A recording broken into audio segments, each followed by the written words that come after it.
Donc là, c'est le tuto pour les strict calf flexions, c'est-à-dire les flexions de mollets strictes.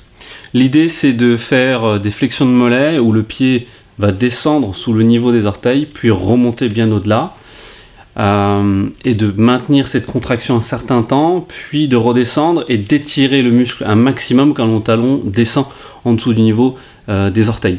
Je recommande de faire ça par exemple sur un bottin téléphonique ou même par exemple un gros disque de poids de muscu, ou éventuellement des planches, quelque chose qui ne bouge pas beaucoup, ou alors l'idéal ça serait des marches d'escalier. Là je vais vous montrer sur les marches d'escalier, mais ça peut être fait n'importe où, n'importe quand, hein, d'accord. Et je vais vous montrer après comment on fait sans. Donc l'idée c'est vraiment de fléchir, de descendre. Donc je vais vous montrer. Donc de descendre, l'écartement, les pieds parallèles, position neutre. Il existe d'autres écartements, d'autres positions, mais là c'est les plus connus, les neutres. On est la boule du pied au bord de la marche. Vous pouvez faire ça avec des baskets si ça vous fait mal. L'idée c'est de descendre le talon bien en dessous et que ça étire énormément au niveau des gastronecmiens, hein, c'est le nom des mollets.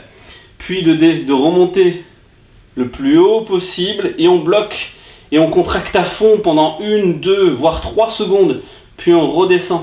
3 secondes c'est peut-être beaucoup, mais 1, 2 secondes, puis on redescend le plus bas possible, puis on remonte et on contracte bien à fond. Si vous avez besoin de vous tenir quelque part, vous pouvez, mais ça doit juste être une aide d'équilibre, pas une aide dans la flexion. Et on remonte. Voilà. Donc ça, c'est les flexions de mollets strictes. Vous pouvez, dans le cas où vous n'avez pas de marche d'escalier, où il vous est pas forcément possible de le faire comme il faut, à ce moment-là, l'idée, ça va être de faire la même chose au sol. Donc vous gardez les genoux un tout petit peu fléchis, c'est valable pour la position précédente. Bon, c'est pas si important que ça, mais bon quand même, c'est mieux. Écartement, c'est vous qui voyez, moi je laisse 2 fois 4 doigts. 2 fois 4 doigts d'écart. Bon. Et l'idée c'est de partir, la même chose, donc très très haut, on bloque, on est sur le gros orteil, on descend doucement et on ramène les pieds vers soi. D'accord ? C'est pas grave si on se déséquilibre un petit peu en arrière, mais dans l'enchaînement ça se fera tranquillement.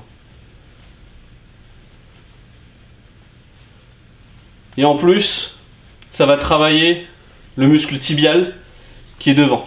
Comme ça il va y avoir une harmonie agoniste-antagoniste. Voilà, bon là, je tiens mon pantalon, je suis un peu penché en avant, mais vous n'êtes pas obligé. Vous pouvez vous tenir droit et fléchir un peu les genoux.